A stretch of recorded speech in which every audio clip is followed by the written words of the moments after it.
How much is that?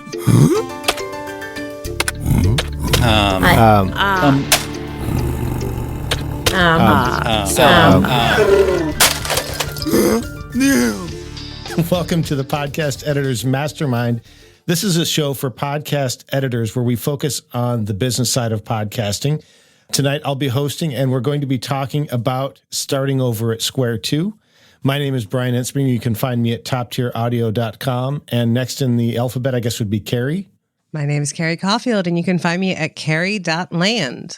And I'm Jennifer Longworth. You can find me at bourbonbarrelpodcasting.com. And unable to join us tonight was Daniel. You can find him at rothmedia.audio. This episode of Podcast Editors Mastermind is sponsored by Riverside, the top platform for recording high-quality audio and video podcasts. We love how Riverside makes it easy to record high-quality audio and video over the internet and share the recordings for editing. Whether it's our clients recording or us recording for them in the producer mode, we love knowing that with Riverside, we can get great recordings, which makes it that much easier to delight our clients and their listeners. Have you ever considered that, offering remote recording and production? Riverside can make that possible for you. And with Riverside's producer mode, you don't have to worry about accidentally showing up on screen when you're recording for your clients. If you've ever tried to host an interview and live stream at the same time, you know how challenging it can be to really listen and give your best to the interview while managing the chat. We certainly know that firsthand in this show. Riverside has super streamlined process for guests to join and even a mobile app to make it as easy as possible for them to join. This is just one more way that Riverside makes it possible to capture great audio while making it even easier for guests to shine. With Riverside, you can get great audio and video recordings, use their producer mode to really wow your client, and use their new AI tools to further extend what you do for yourself and for your clients.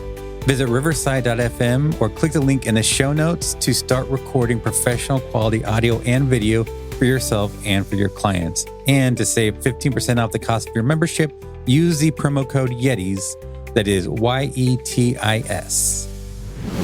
So there we go. Carrie, Hi. Welcome back. It's been a hot minute. How are you doing? I'm okay. I am okay. I have had a lot of life changes in the past 2 years. I moved, got divorced, took care of my elderly parents, and they passed away. And now I'm here settling their estate and figuring out exactly what's next for me. And I'm going to do a quick shout out because a lot of the podcasting community helped my son with his hidradenitis suppurativa, which I am with supplies for that, which I am eternally grateful. And I just wanted to share that we have moved on to the plastic surgery step. So we're making good progress with that. And I just have appreciated everybody's support with that. So I'm just throwing that out there. But yeah, it's just been so many changes. And while this was all happening, I just kind of let my clients, just as their show ended, as projects ended, I just didn't replace them.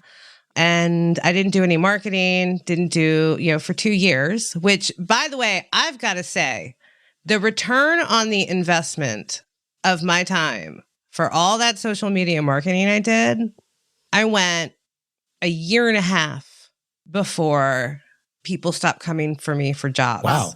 That's how long it actually lasted. So I am really just amazed by that. But yeah, I am down to one client. I've been working 4 hours a month, and I really am trying to figure out what's next. And I feel like everything has changed. You mentioned that it's gone down. I assume that wasn't entirely by design. You mentioned you just kind of didn't replace clients. Now that you're trying to get back into it, how are you trying to get back into it? What's changed? So I would say when I first started building my business back in 2018 and 2017, I was go, go, go, go, go. I was really engaged in the podcasting community. I was always looking for work. I was always trying to do marketing, right? By being helpful and friendly online. I just kind of dove in, right? And we were all feeling our way around back then and figuring out how to make a podcast editing business work. Yeah, that's no longer my approach. I am focusing on being more intentional and going a little bit slower as I'm building. I'm getting my foundation set up, essentially, right? What's my why? I'm back to square one. What's my why? Why am I doing this? And then the second question is, what exactly am I doing? I've always kind of grappled with that question, but I have decided to just kind of follow my curiosity, follow what lights me up. And because I am doing that, and because the landscape is so different, I've adjusted my mindset to not want to rush. Because, when you're in business and landing a client, like that chase is fun. Or it was fun to me. It was like I closed a sale, right? That is just so thrilling and exciting. And I would often get caught up in that. So now I really am being slow, being intentional, really being discerning about my steps. And honestly, I'm doing a lot of listening and observing and digesting right now. You mentioned that things have changed. And I'm wondering, for me, it's a little bit hard to remember 5 to 10 years ago. I think I remember what it was like, but also I've got young kids at home and I'm tired all the time. So I don't really remember a lot of stuff. So what's changed? First of all, my son is 23 and I started, he was just entering in middle school. He's autistic. So that came with a lot of things. I also had a partner to help me. And now it's just me. So I don't have that backup support. And so I'm learning how to manage my time better. And that's been a real eye opener to just, there's a lot of cleaning. No, but I'm in a different space. I'm in a different area. I also feel like more of an outsider because I haven't been following along with the industry. I didn't have time to read the trades, which, the newsletters and all the think pieces and punditry and the latest stuff. The technology has changed. AI coming into the space, video, just the way people are doing business, the rates. Oh my gosh. That's a reassessment in and of itself. And also more educated clients, right? It used to be we had to explain what podcast editing was to people out in the community, or even to people who wanted our services. They didn't exactly know what they were going to get. They just needed help. Now they know. And the other thing is the amount of podcasting is now mainstream. It's maturing. And the business, small business, medium business, big business, all the businesses are podcasting because it's part of a digital marketing strategy. And podcasting and marketing seem to be merging. In a lot of ways, yeah. Yeah. And just the whole social media thing, it's just another way to build leads for businesses. And again, the AI piece and the video piece are huge. So it's a lot of learning new skills. So what's your approach this time, and who are you looking for, and how are you, have you figured that much out yet, or? So I'll tell you my approach. A lot of notebooks. Everybody knows how much, if you remember me, you remember how much I love notebooks. Really, right now, what I'm doing is kind of storyboarding my business. Okay. When you're working or pitching a show, it always helps to have this show is Big Bang Theory meets Marvel, right? Or something like that. And I have that myself. I have what media or what, things am I as a brand comparable to? Okay. How do I do business? So I'm a little Mad Men, little Anthony Bourdain, a little, I don't know if anybody watched The Great on Hulu, but if you haven't, I love that show. It's the best ending of any television show I've ever watched. So I do recommend that. So I have this idea of what kind of business I'm going to be, a little weird, a little awkward, a little bit me. And to me, that was a very early and foundational piece. And I think as a newbie, this is a step I didn't have because I didn't have the business skills yet. I didn't have the marketing skills. I didn't have the branding skills. Now I do. And this is how I'm able to be more intentional because I'm what's my brand? Why is my brand? And who am I serving? And I think that I have decided, actually this week, this is my little note about about all that.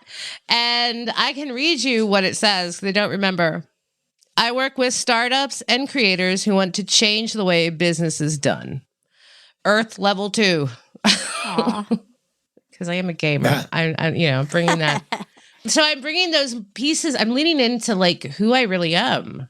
I'm more confident about that. I think when I was just starting out, I wasn't confident about what I brought to the table, what I brought to my clients, because I didn't quite know, right? There was a lot of figuring out. There's a lot of trial and error.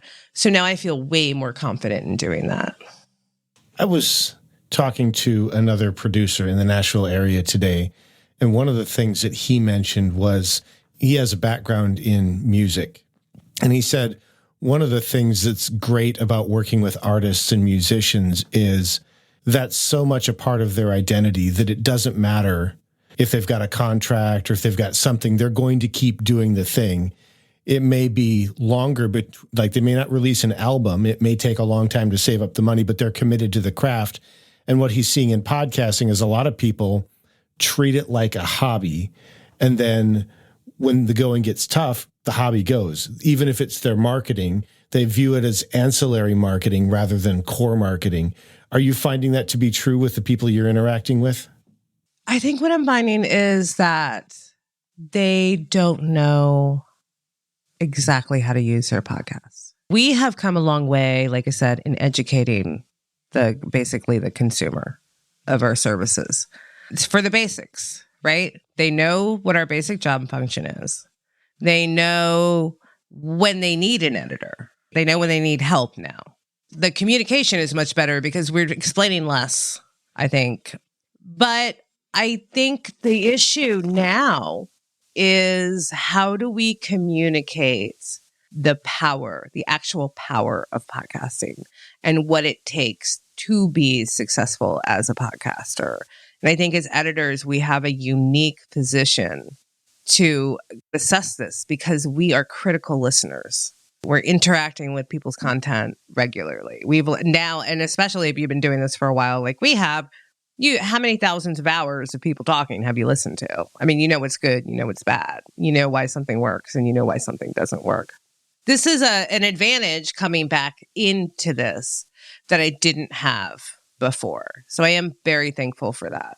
But I really do think it's that communication piece and that education piece where we're going to have to teach them as part of a larger marketing strategy, like where podcasting fits in and how to use it.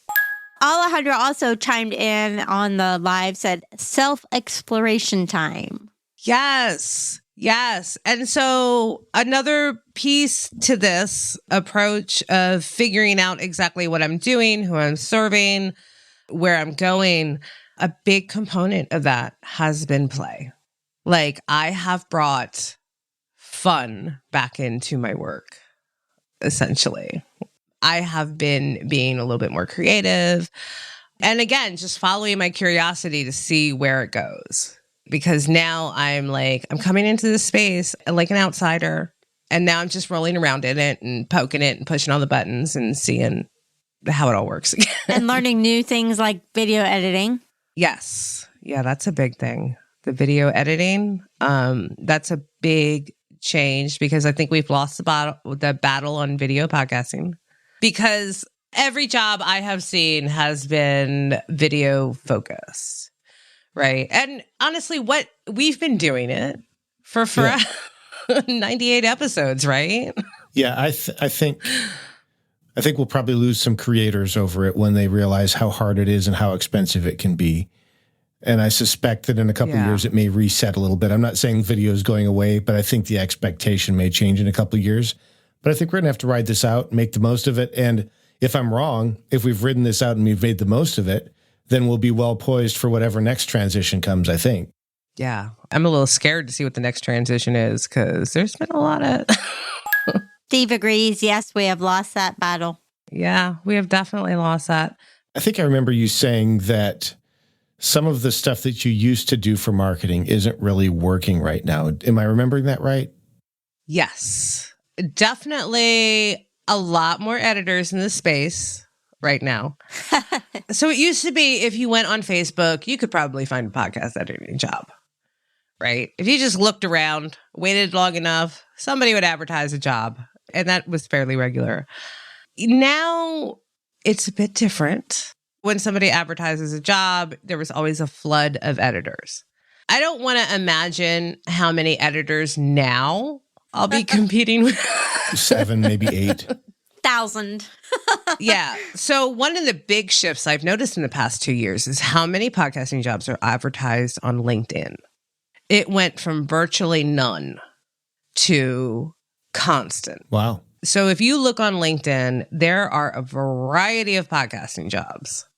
And there are new ones every single day, many remote, but many on site. Yeah, I've seen that. Again, these businesses are starting their own in-house production as part of their marketing department. So that has really changed. What also has changed is the people who are coming from radio, people who are coming from journalism, people who are coming from Hollywood. Those service providers, people who kind of did what our version in their own industry have started to figure out podcasting, and specifically that they can, get gigs with independent creators. So again, it just kind of just feels like a little bit more competitive. Well, here's what Steve says. Your competition, thousands of audio podcast editors, a couple hundred video podcast editors, and millions of video short editors using CapCut. Yeah, I actually had a conversation with that producer I was talking about today.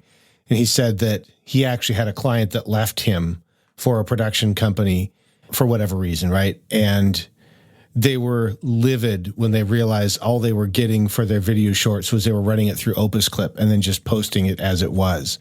And they're actually looking to come back to him, but they got locked into a contract because he was actually creating the shorts. So he was using a tool of some kind to help him find the spots, but then he'd build the shorts himself using, it wasn't Premiere, it was the Apple one, Final Cut, or whatever. It doesn't really matter. Right. And I thought that's a great use of AI to use a tool like that to find the shareable moments, but then to actually build them yourself. So yeah, it takes time. But his client was beside themselves when they realized that all this company was doing was running it through. So it looks like every other short on Instagram. Yeah. Same fonts, same cut style, same pan, everything's the same.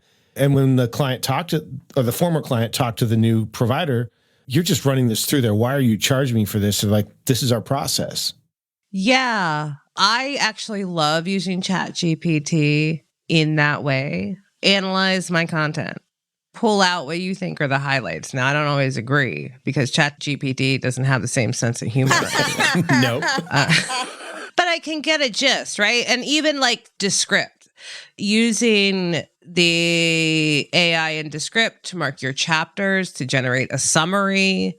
I like to go through and do an AI edit just to see what it is recognizing as not relevant or not necessary. And I do that for a very specific reason. And that is because content is being analyzed by AI on these platforms every day. And the AI is analyzing it to find out if your content is worth serving to people who have not interacted with it before, but who may enjoy it. And I like to know what AI is thinking about my content. How is it ingesting it? What is it pulling from it? And this is a great opportunity also for us as editors to be able to use AI to offer those kinds of content development skills.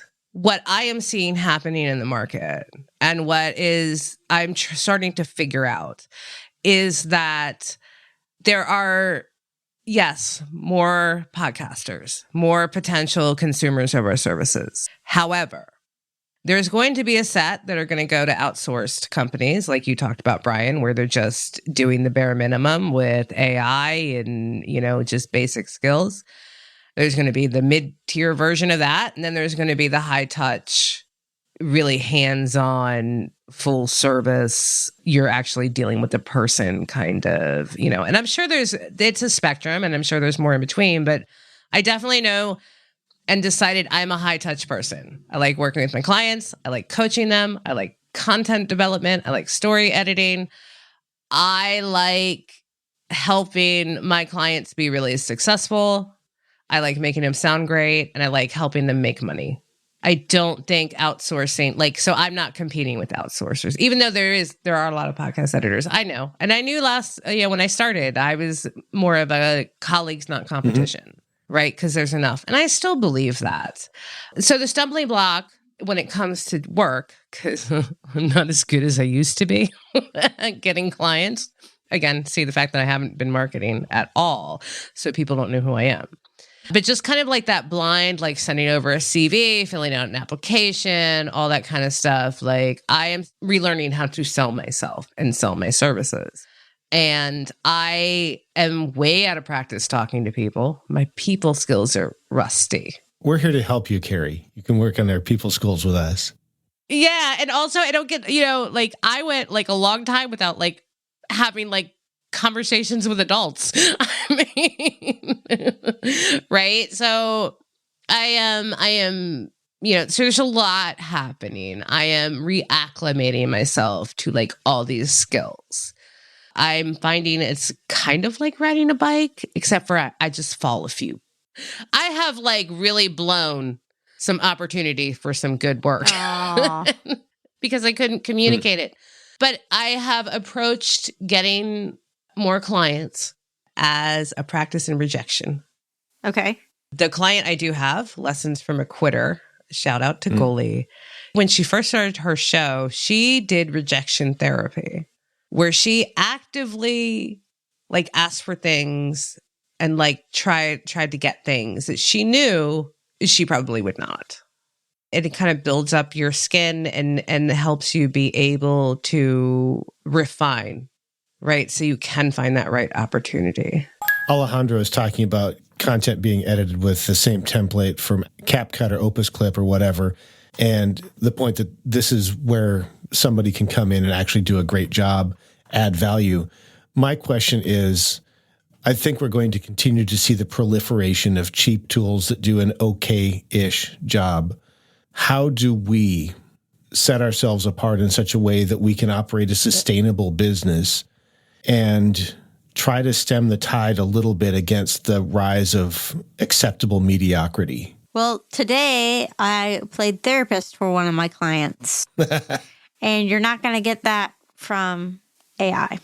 Not like what I did. Well, it goes back to that. What we've been saying in this community for a long time is AI will never replace us, right? Unless it becomes sentient, and which I can't. Well, yeah, a person using AI might if we don't keep up, and I get that. Yeah. So I want to stay abreast, but there's also an element of positioning and there's also an element of finding that right client. So if we go back to that whole, if it's not really a passion, if money gets tight, the first thing that goes is the thing that costs money, not the thing that delivers money. And if you can't generate that you're delivering money, that's a tough conversation, right? Because you can't prove how much they're not losing because they don't sound like they've got a goat in the background while they're talking. Yeah. You can't prove a negative, right? Right. I think that some people just won't care. That's fair. And those aren't my people. And there's also this constant shotgun blast of stuff coming out from, to pick one person, Gary V, talking about quantity. And they forget to mention that actually they have an entire staff that follows them around all time generating quantity, but still the central pillar that they build everything on is quality, right? So it might be quantity, but also we have this podcast that we invest hundreds of thousands of dollars in doing. And I think people just hear about the shotgun blast and they're just, well, I'll just load some buckshot in the gun and I'll go. And they forget about that. Actually, you need somebody with a sniper rifle too to help you actually, well, I don't want to kill anybody, but the analogy works. So this has gotten very violent and dark, Bryan. Welcome to my brain. Bryan needs a vacation. It's are you taking a sledgehammer to it? Because I feel like there's a certain group of people, and kind of Gary V included, although I honestly haven't listened to his podcast in a hot second. So the last time I did listen to it, I just couldn't because it was Zoom. there was reverb. It was just no. So he's actually a self-fulfilling prophecy. That's where he's gone. So this was like maybe a few years ago. Oh, okay. You know, when everybody was like, I want to be the next Gary Vee. I'm like, well, who's Gary Vee? I figure that out. And then I was like, no, there's only one. And you trust me, you don't want to have a podcast that sounds like his. That totally could have changed because I know he has a staff and he's, you see Gary Vee jobs posted on LinkedIn. Mm-hmm. But yeah, that content development piece and that, yes, there's so many very simple things. I see these ads on job boards and it's like, oh, we have a really like high quality show, whatever. And then I listen to it and I'm like, do you? Uh-huh. Yeah. So you think you have a high quality show. Okay, well. And I actually ran across a job like that recently where I remembered, it dawned on me that when I was applying for shows like that in the past, I would give them I would research. I would look up their show. I would listen to their episodes. I would offer them a piece of advice, just something really simple that they could do to make their show sound better. So this is where all those things I got rejected for, this is what I didn't do. I mean, it was just like, send out the resume and whatever. But now it's just being a little bit more thoughtful and a little bit more thoughtful of what kind of shows I want to work on, what kind of people I want to work with. That kind of thing. But I like to consider everything I've done up until this point just kind of like practice. Dipping my toe in the pool and getting the lay of the land and kind of remembering how to ride that bike. And Patrick says, I would pay for Carrie to do a how I use Descript and AI course. Well, Patrick? Yeah, don't you have one? Maybe you'll get that. I was doing workshops for dialogue editing with the script, but that was before AI. And then it brought in AI and it made a bunch of changes and I didn't have time to like relearn everything. Because that's the other thing. All these softwares, pieces of software that I've used, it's all changed. Yeah, except for RX, unfortunately. Maybe the RX thing is another conversation. Maybe we need to have a technical episode. Yeah, they're just not keeping up with innovation, right? So others are pulling ahead. Oh, that's unfortunate. It is for them, but competition's good for us. Yeah. Well, RX, from what I understand, relies on the FFT filter. And I think that there's now more you can do. I've been running with a lot of, different networking places locally. And one of the things that comes up is how could I refer you to your ideal client? Who is it that you would say, oh, I need to introduce you to Carrie? And then what would that introduction look like? I think that my person is somebody who is passionate about their topic. They probably have already been podcasting for just a little bit, but they're ready to like really be serious. They're ready to develop their content. They're ready to learn how to speak into a microphone. They're ready for all that kind of coaching. They're ready to take in this information. They're ready for an expert to come in and help them. They're thoughtful. They think about their work. They may be a little bit heady, a little bit nerdy, a little bit awkward. Like if there's another Star Wars recap show I could do, I would be down like a clown. And this a group of guys, this is the best job I ever had. I don't want to say best job I've ever had, but easiest, most complicated thing, easiest client. He's like my ideal client. He was a professional dungeon master, was just easygoing. And he understood that I was the expert and I knew what I was talking about. And he also enjoyed doing sound design. So I just did the heavy lifting, the content, the engineering, that kind of thing. And then how would they work with me? Was that the second part of the question? How would the introduction look? You can introduce me in any way. She's Carrie. You should hire her today. Yeah. Don't even ask questions. I mean, I shared you on LinkedIn, but that doesn't get you very far, Like, hey, work with my friend Carrie. No, but I appreciate that. Like and you're not the only one. I'm just so grateful for everybody who did do that. I think it goes down to that specific skill set. Like if you want somebody who's going to, again, help you develop that content, somebody who is going to very thoughtfully use editing to keep your audience engaged. I've been thinking about this a lot. While I was working for Audio Up, I learned a lot of tips and tricks about keeping audiences engaged from like other editors that I was working with, other producers, and then just by paying attention to the other comparative shows that were being produced at the time. Some of which I just can't wait to share that with everybody because it's some really stupid, simple things. If you just want to get stuff done and fall in love with podcasting again, I'm your girl. See, I'm getting to be able to talk about me, my skill set, what I do, who I want to work with. This is a work in progress. Yeah, I feel like I got that part much faster the first time because I didn't know as much as I do now. Sometimes having more information causes more problems. I'm wondering about that editor that's trying to get started or trying to get that next client. We actually did a series on this toward the end of last year, talking with people about their first client. And having you on reminds us that, hey, most of the stories we talked about aren't the things that people would have written a book on 5 tips to get a client or stuff like that. It was all these circuitous journeys. You're kind of coming back into it now. If somebody was coming to you for coaching as an editor going, hey, how can I find a client? Are there a couple of things you might ask them to focus on first? Why? I really think like the best thing I ever did for my business was figuring out why, and then figuring out who, and then figuring out what. What do they need?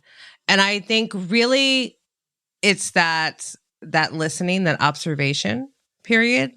For that is market research. I would basically find somebody I would love to work with. Currently right now, like if Pocket FM hired me, I would probably be in heaven because they're really doing some innovative work in terms of storytelling. So I went ahead today and sent them a message and said, hey, I would love to work with you. So it's about finding those people. I always like to offer a tip, or like this is an old strategy. I just like offer a tip. Tell them why you like their content. Reach out, talk to people, and figure out what it is that they need and what it is you can deliver them. Does that answer the question?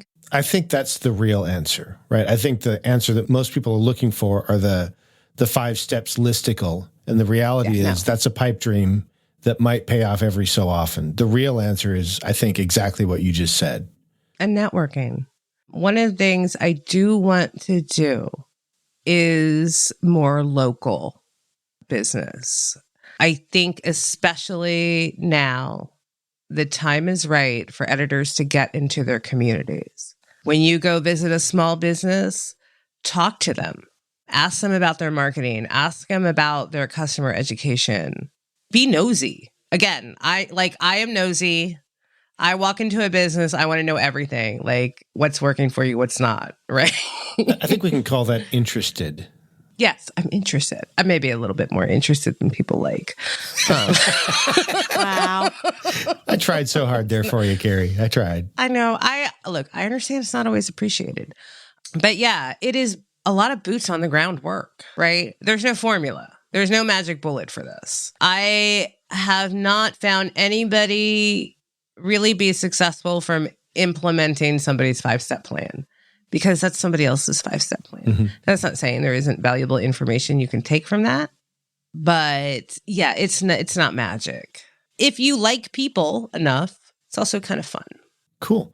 I don't think I have anything else. Jennifer, did you have anything else? And with that, it's that time of the show where we go to the AI-powered question of the day. So do you want to ask the question or do you want me to ask the question? I will ask the question. Bryan generated this question, and it is a random yet specific question. What's the most challenging edit you've ever made that you are secretly proud of? I was secretly hoping this one was the one you were going to choose because then we get to brag on ourselves. Well, I didn't know the answer to the other one. I didn't either. I think for me, it's probably more an audio repair experience. I was working with a guy who had made a trip to Mexico and was driving around and had spent some time on a farm with people and captured a bunch of interviews with people that he was working with while he was there. And there was just about every animal that you could imagine being on a farm. And there was no isolation. So there were goats and chickens and all of the things. And while I didn't get it perfect, I couldn't get it perfect. Oh, and wind noise. The wind noise was amazing. But when I got done, it wasn't one that you put up on your page and you go, listen to what I can do, right? But it was one that you go, this is one that I am secretly proud of, that we could pull this thing out of a dumpster fire and turn it into something that was acceptable. It wasn't great. It was bordering on good, but it was acceptable.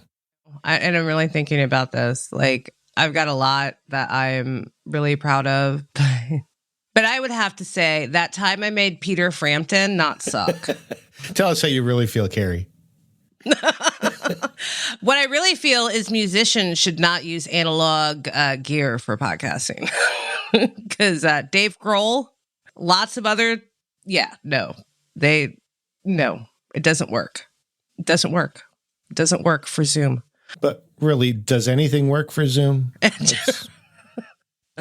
No, Zoom doesn't like, ever since Windows kind of fixed their audio drivers, Zoom doesn't like it anymore for my, What about you, Jennifer? Mine, it has been 5+ years ago, and I don't even remember what show it was, but I could not understand what these people were talking about when I first listened to it.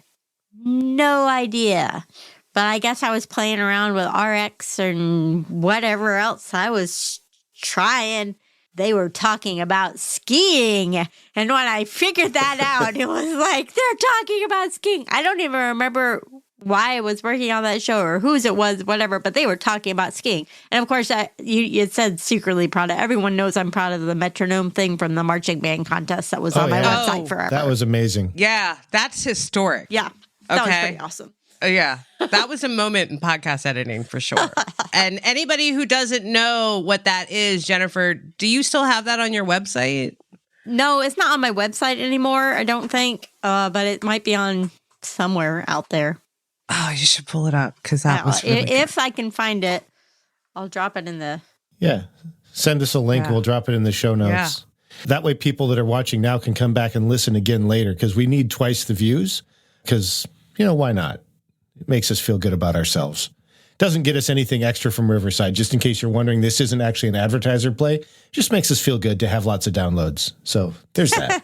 And the AI that's watching your content likes it. So it'll serve it up to more people who need the help and the information. I think that brings us to the end. Jennifer, if somebody has a topic they'd like us to cover or wants to be a guest on the show, what do they do? They can reach out to us directly or go to podcasteditorsmastermind.com/be-a-guest. This episode featuring Carrie Caulfield, The Missing Yeti, was brought to you by Riverside.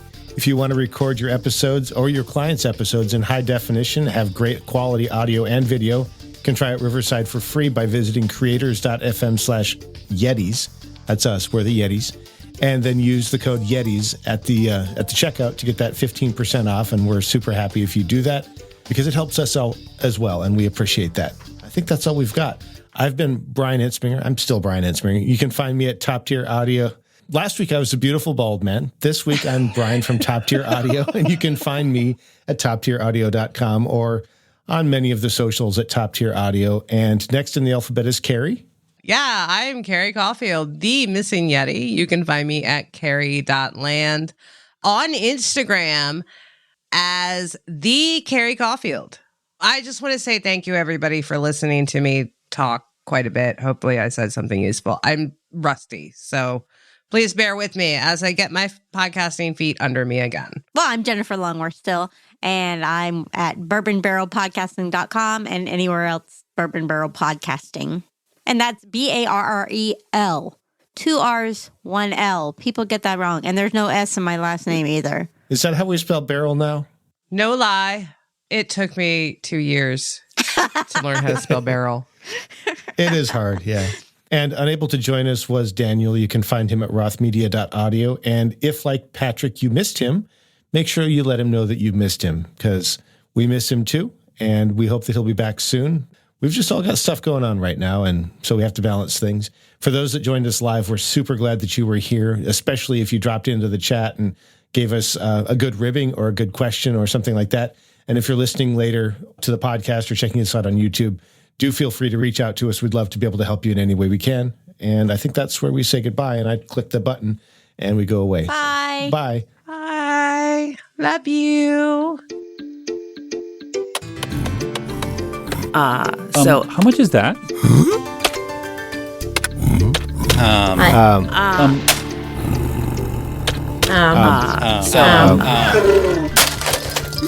So